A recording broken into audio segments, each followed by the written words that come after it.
ఇశ్రాయేలు విజయాన్ని పొందుకున్నారండి.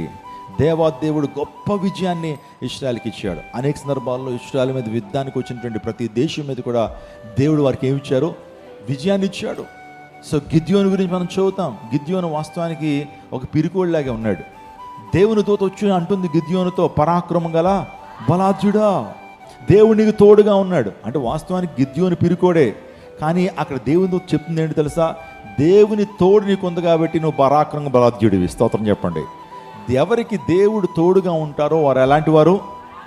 పరాక్రమ బలాఢ్యులే. వాస్తవానికి గిద్యోను ఏమీ బలవంతుడేం కాదు. గిద్యోను మనందరికంటే చాలా పిరికి పందే, మనందరికంటే చాలా పిరికోడే. కానీ దేవునితో ఏముంటుందంటే, దేవుని తోడు నీ మీద ఉంది కాబట్టి, దేవునికి అభిషేకం నీ మీద ఉంది కాబట్టి, దేవుడు తన రక్తము చేత నిన్ను కొనుక్కున్నాడు కాబట్టి, దేవుడు తన రక్తం చేత నిన్ను కడిగాడు కాబట్టి నువ్వు పరాక్రమం గల బలాఢ్యుడివు, నువ్వు పరాక్రమం గల బలాఢ్యురాలివి. స్తోత్రం చెప్పండి.